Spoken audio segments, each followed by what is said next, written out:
Inflation has certainly been the main thing on investors' minds over the last 3 months as it continued to take a hold in a broadening range of goods and services.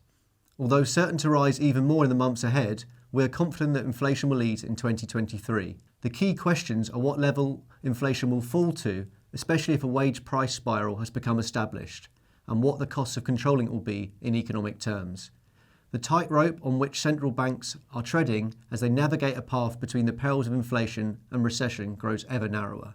It was only last summer that central banks were dismissing the first stirrings of inflation after years of dormancy as transitory. At first confined largely to oil and gas markets, inflation now seems to be evident in almost all goods and services, and, although exacerbated by these events, it can no longer be blamed solely on the conflict in Ukraine and COVID lockdowns in China.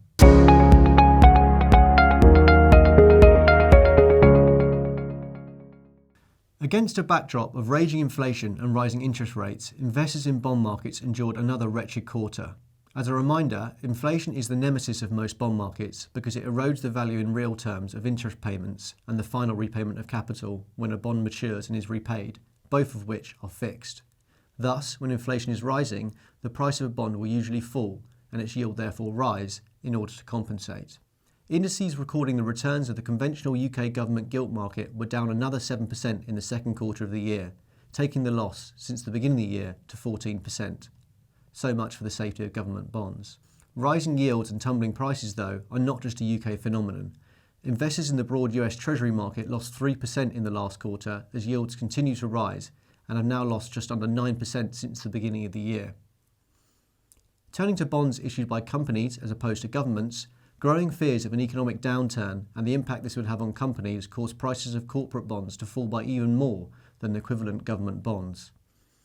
Looking forward, the extent to which bond yields have risen since their lows in August 2020 means there is now at least some scope for them to fall, and therefore bond prices to rise if economies do fall into recession.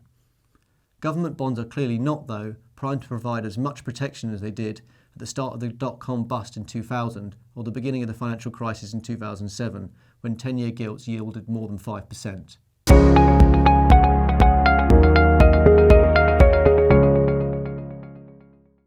The correction in stock markets deepened in the second quarter of 2022.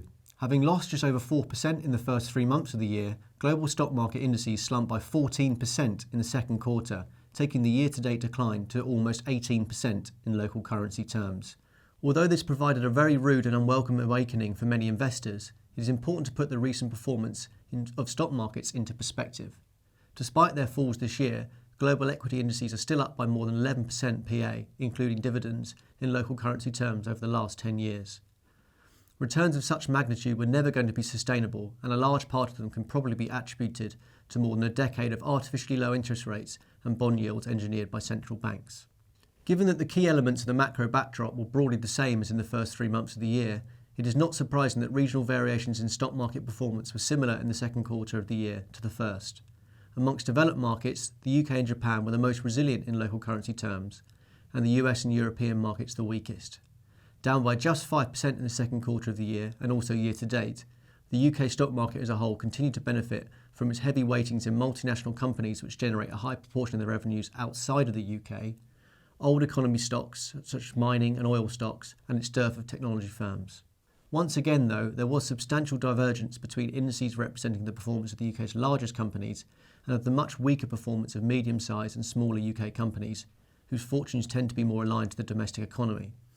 It was therefore another tough quarter for active managers who will understandably tend to be drawn to the more exciting growth prospects of the medium-sized and smaller companies in the UK. We cannot promise that share prices will not fall further in the months ahead. However, equity markets will recover, as they always do, and recent weakness is enabling many of the active managers we use in their portfolios to buy into great companies at very attractive prices. Anyone who invests in shares should be doing so for the long term, and, although the recent past has been painful, we're confident that equities will continue to provide returns which are better than inflation and other mainstream asset classes over any extended time frame.